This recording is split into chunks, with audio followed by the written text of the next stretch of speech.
Can I have a rant today? You can. You're back in work though. I'm going to jump on. It's really sunny outside. That don't kill you. So I'm stronger. Yeah, listen, I want to have a rant now today. We chat nicely on here regularly. I'm not going to name names, but I've spoken to somebody this week who has worked in our profession for, I'm going to say, 25 plus years. So fine, I get it. This person is old school. But the conversation with them just generically was they wanted to put their money with us some time ago. I explained what we do. They didn't want to pay a fee. I said, that's fine. Why don't you look at this option or that option? They did. The person said to me 2 or 3 days ago, really happy, had a look at it some weeks ago. It was up 15 grand. It's back down again. I think I'm going to take it out and put it into cash. This is a person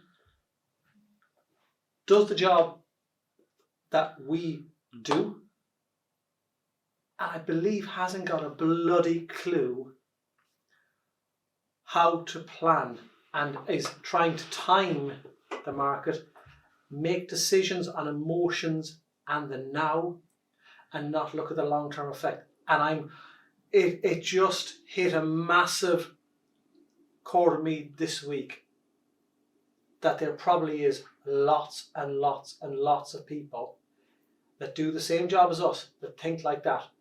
And these are the people that are trying to educate the rest of society. It's a shambles. It's a fool's game. It's a fool's game. But do you remember, though, talking of that, actually, that guy who was a financial advisor somewhere up country? Norwich? Was it Norwich, was it? Might have been. Who, when the crash of, or let's talk, I say crash, that's me using what the negative events world service will say. There's temporary short-term decline in the market, which happened in March 2020 when the big C word came out. And he put all his clients' money into cash. Was it? Am I being silly? When that's going for him? It is something like 780 million. Am I? Is that number? No, I don't think it was that much. I don't know how much it was. It might have been, but just the whole concept. He moved his clients as the markets were tumbling into cash.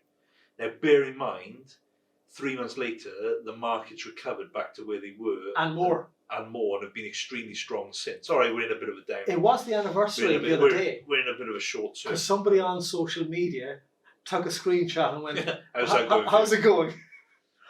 I'd love to know how it's going for him and his clients, but they probably don't know any different. They were probably, to be honest, weirdly, they were probably happy that he did move them into cash, not really realising what the overall effect of that process was. Yeah, I mean, from a client point of view, because we hear it, we see it. Sadly, people don't understand that if you're playing the long game with money, that it will go up and down, it will be volatile. But if you look at history, and we can only look at history, the markets will recover and you will get great gains from it. But the issue is that if you are investing and you need that money within the next 3 to 5 years, you probably shouldn't really be in the stock market. Absolutely not. No. And I think the old school was don't touch it for 5 years, because prior to 2012, that was commission clawback. And everyone has this concept of it's 5 years.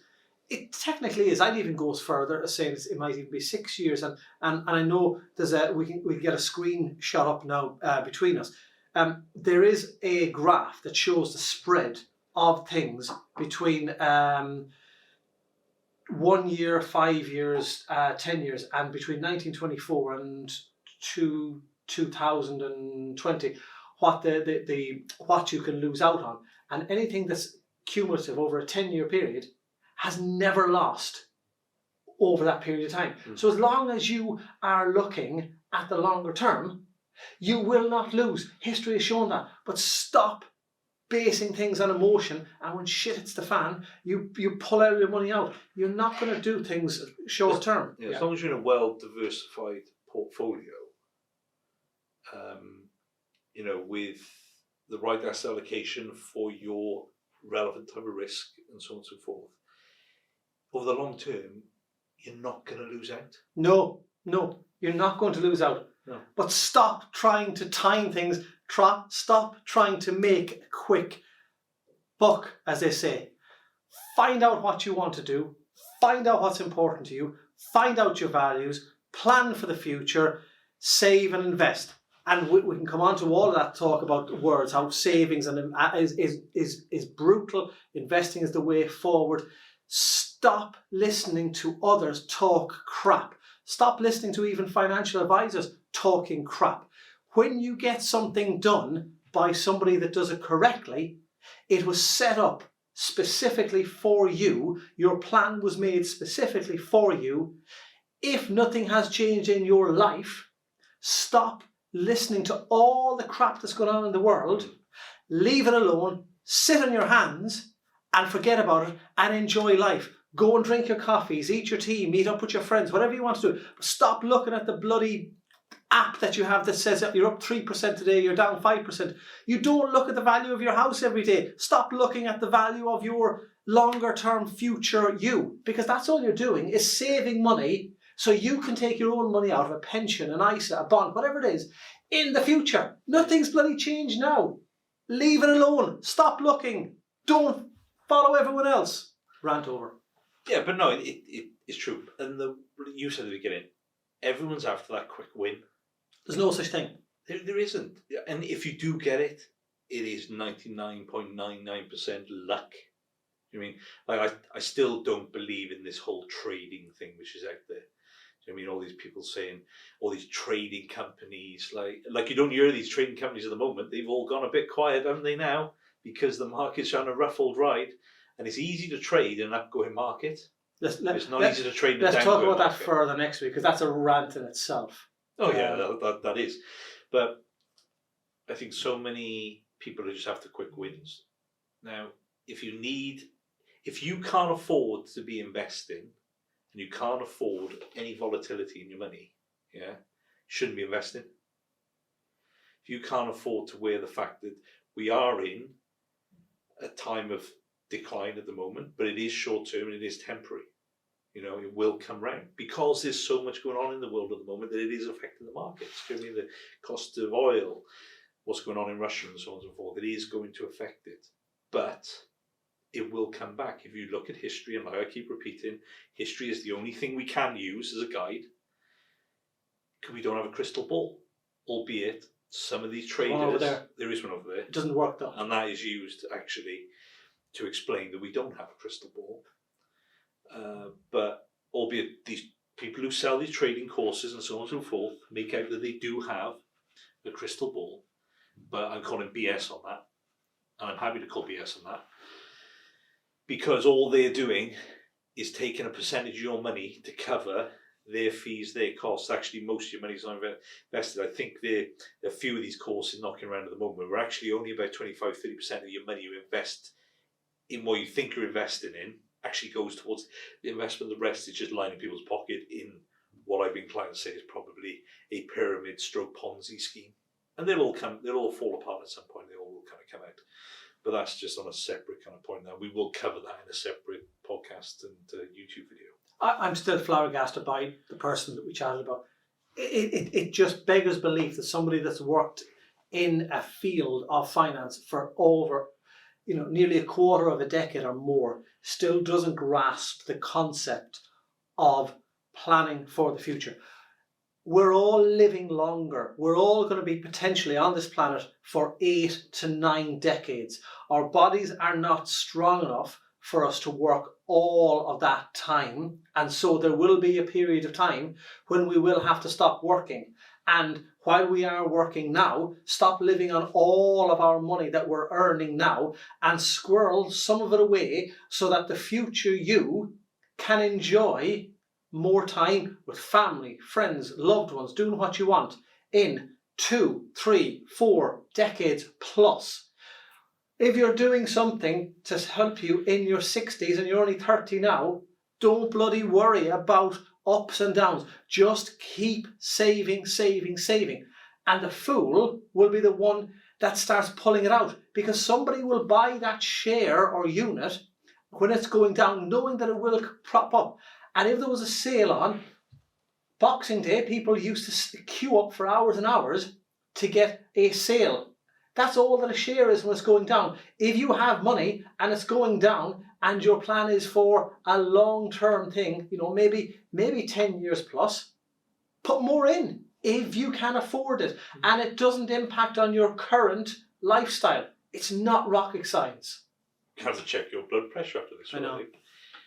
No, it's not. It's not rocket science, but it is. Everyone overcomplicates it. And they overcomplicate investing. They overcomplicate the whole kind of process. And actually, I think as a profession, stroke industry, because we're still classed an industry, albeit we don't sell widgets, but sadly, financial services is still classed as an industry.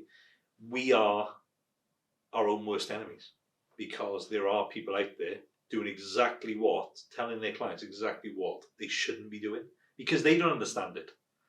I mean, like everyone has this big fear of investing in stocks and shares and in portfolios, but every day we invest in the great companies of the world, and as long as you've got a diversified portfolio, you're just going to ride out the bad times, and the good times will come. They always do, and they're only ever going to be short term. If you have a look at history, and we'll do another one on this, actually showing what history has shown about the bull and bear markets, which you hear a lot about at the moment, probably. Look at the screenshot here. The spread is called, the difference between A and B.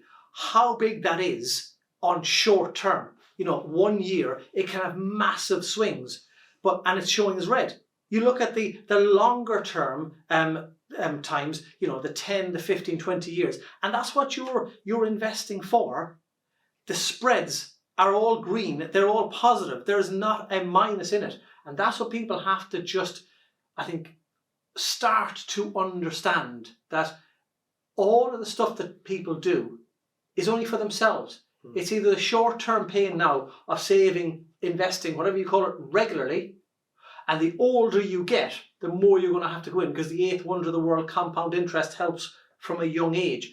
So if you create the correct behaviours at the outset of saving regularly, when you get a pay rise, saving or investing more because you can afford it, leaving it alone, not ignoring all of the crap that's been talked about in a pub, in a restaurant, whatever, by family, friends, parents, you will be okay. And it is, I think, very much behavioural, psychological and educational. You have to understand what you're doing, why you're doing it, the implications of taking things out, putting things in, and knowing that it's not for anyone else bar you. You're just paying yourself for the future and letting interest roll it all up.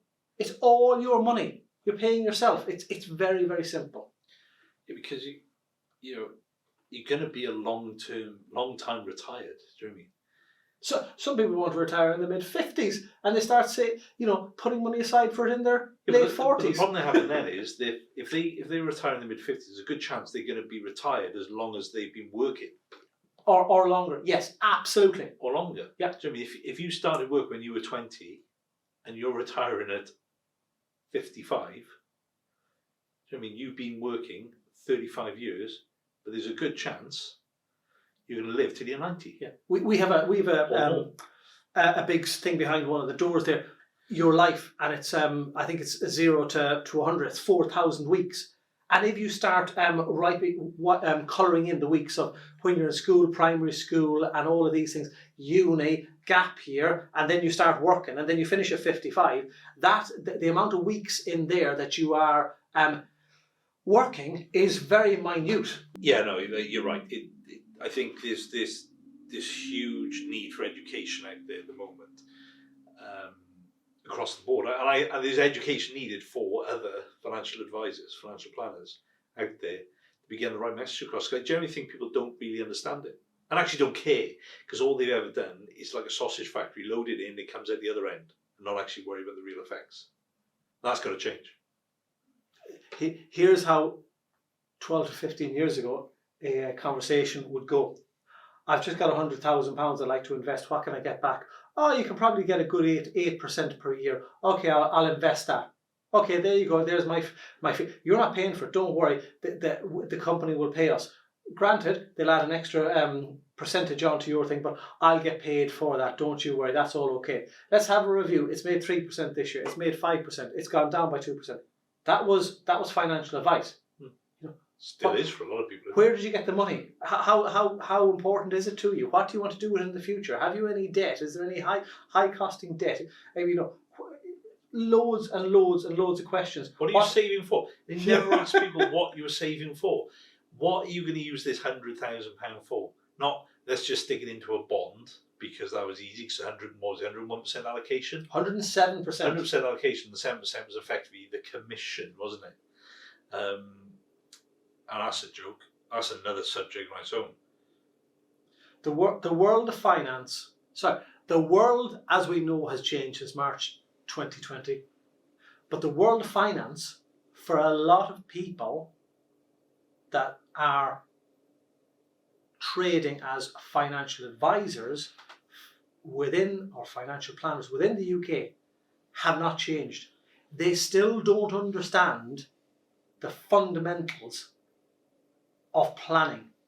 And it's very, very easy to sell a product. It's very easy to say, I have X amount of money.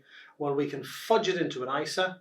The rest will fudge into this account. And next year I'll take some from the big account and put it into the ISA. That's not planning. People need to be educated. But if the teachers don't know themselves, it's a lost cause. Well, it needs to change, and it will. It'll probably take a long time, but I think they'll have to weed them out at some point.